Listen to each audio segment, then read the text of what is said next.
head-to-head presented by Marines, the constant amidst shifting threats. Well, this week, plenty of teams going head-to-head, with each trying to punch their ticket to the postseason or get better seeding. But one in particular, with the winner of the Titans-Jags Saturday, they get to claim the crown of the AFC South. Trevor Lawrence hitting his stride for the Jags this season under head coach Doug Peterson.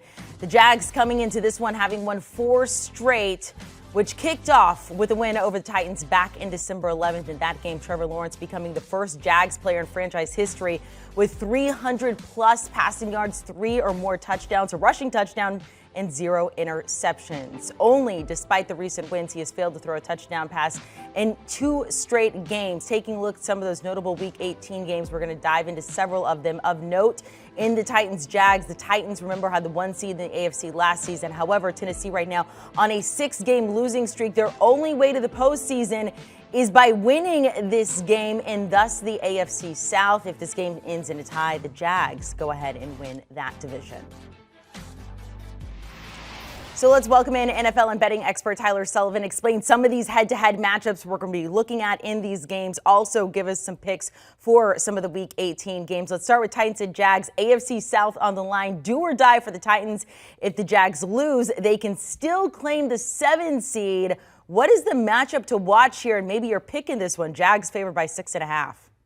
Yeah, I think it's Trevor Lawrence versus the Tennessee Titans secondary, because that's an area where I think Jacksonville can look to exploit. As good as Travis Etienne has been over the last few weeks here, over 100 yards in 2 of the last 3 games, I don't think he's going to be able to run the football effectively in this matchup whatsoever. The Tennessee Titans ranked number 2 in the NFL in DVOA against the pass. You look at what they do in the secondary in that same regard, 28th in the NFL in DVOA against the pass. So for me, this is where Trevor Lawrence can look to cook and try to propel his team into the postseason. And we've seen him emerge over these last 8 games. The Jaguars are 6-2 in that stretch, and he is playing like a guy we thought he was going to be coming out of Clemson as the number 1 overall pick, a generational type of quarterback. He's not there quite yet, but he's ascending in that direction. 12 to 14 touchdowns, just 2 interceptions. He has one of the highest passer ratings in the NFL over that stretch. To me, you're looking at a quarterback that is putting himself on the map. And when you look on the other side, and Mike Vrabel, as good as he is,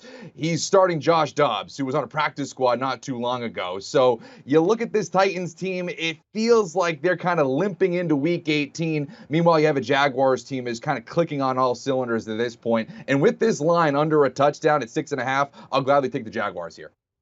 Yeah, and again, Trevor Lawrence with those historic stats in that first one against the Titans here. All right, Chiefs-Raiders. Look, Raiders, nothing to play for here but pride. They did give the 49ers a run for their money on Sunday. Hello, Jarrett Stidham. Chiefs, they are still vying for that 1 seed. What is the matchup you're watching in this one? And the Chiefs, can they cover the 9 at home? Yeah, I think it's Davante Adams versus this Kansas City secondary. You go back to Week 5, this dude in Davante Adams was putting up ridiculous numbers on limited work. He had 3 catches for 124 yards and 2 touchdowns. I mean, that reminds me of that Randy Moss Minnesota Vikings line that we always see go viral at certain points during the season. He was an absolute beast in that game, and you look at what this matchup could bring. I thought Jarrett Stidham played extremely well under Josh McDaniels in that start, filling in for Derek Carr, who's since been benched. And for some, that could be surprising. For me, it wasn't. I mean, I've seen Jarrett Stidham since he's been drafted in the NFL with the New England Patriots, and he's shown flashes. Obviously, we didn't expect anything like we saw last week against one of the best defenses in the NFL in the 49ers, but I expected him to play well. He's in a system that he's been in his entire career. Obviously, Josh McDaniels was the OC in New England when Jarrett Stidham was drafted, traded for him this offseason when he became the head coach of the Las Vegas Raiders. He has extreme familiarity. So for me, for him being so comfortable in this offense, I think is only going to make Davante Adams explode even more. So for me, I like the Raiders here +9. In the Kansas City Chiefs, they haven't been a good bet at all this season. They're 5-10-1 against the number. That's tied for the 2nd worst in the NFL, only looking down to the Tampa Bay Buccaneers. So for me, I'll gladly take the 9 points here with a Kansas City team that struggled to put teams away this season. Yeah, absolutely. Each of those games games, there's been something a little funky to analyze with the Chiefs. By the way, they will be the 1 or 2 seed, though, depending on what happens in the rest of the AFC. All right, Browns at Steelers. This means nothing for the Browns. The Steelers, they could still get the 7 seed. They do need help. They need the Patriots and the Dolphins to lose. Still, they need to do their part and go ahead and win this. What is the matchup you're watching in this game? And by the way, Steelers favored by 2.5 at home.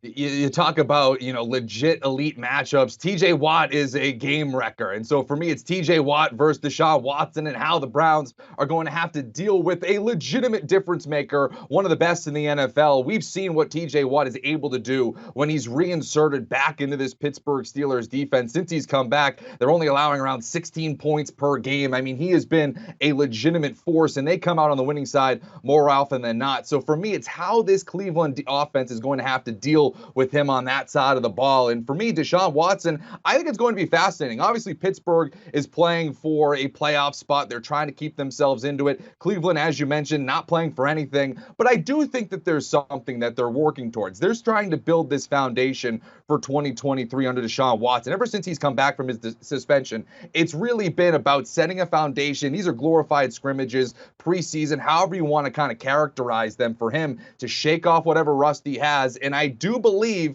maybe a flip has been switched last week in that second half. 3 touchdowns he threw against the Washington Commanders, was able to help them win that game. I wonder if this is where we're starting to see the Deshaun Watson of the Houston Texans and maybe is possibly going to dash the playoff hopes of the Pittsburgh Steelers. I like them in the 2.5. I like them a lot when you can get them at a field goal, but I do think that there's a chance you can bet this on the money line, and all of a sudden we're talking about an upset with Cleveland. Obviously, Watson is a main factor here in how he's going to contain TJ Watt, but on the other side of things, the Browns defense has been unbelievable over the last few weeks. They're just allowing 14 points per game. It's the best in the NFL. So for me, look out for Cleveland here. They could pull off the upset in Week 18. Steelers 8-8. Of course, they're trying to keep Mike Tomlin from that first losing season in the past 15. Players say, look, we've talked about it. We don't want to be a part of that losing team. So they do have that in their back of their minds going into this one. All right, Lions and Packers. Look, we love this game. We love what the Lions have become, how the Packers were dead about a month ago. Now they are looking at a playoff berth.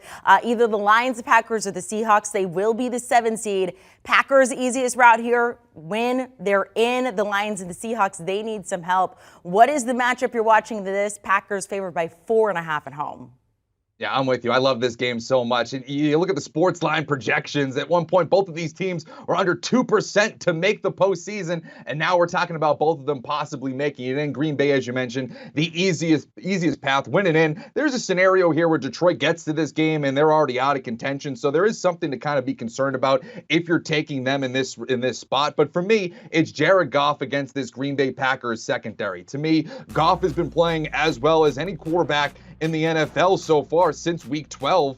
I mean, he has week 13, he has 12 touchdowns, 0 interceptions. That's tied for the most touchdown passes in the NFL over that stretch. You look on the other side, Green Bay's defense, they've had more interceptions than touchdowns. Their 9 interceptions are tied for the most in the NFL. They have been playing at an elite level. Jared Goff, 113 pass rating, as you see here. You look on that other side, 71.1. This is going to be a clash between these two, the quarterback and the secondary. I'm curious to see how it pans out. One thing to notice is that this is obviously going to be in freezing temperatures at Lambeau Field. That's not something that Jared Goff has particularly played well in. Obviously, Aaron Rodgers has, so there could be a mismatch there. But I ultimately believe that this is going to be a field goal game. This is going to come down to the wire. I think that the Packers find a way to win, to punch their ticket into the postseason. But because I feel like it's a field goal game, give me the 4.5 with Detroit. And again, both these teams trying to make it to the playoffs. If the Lions were to win, they do need the Seahawks to lose or tie. Seahawks hosting the Rams Sunday, and they are favored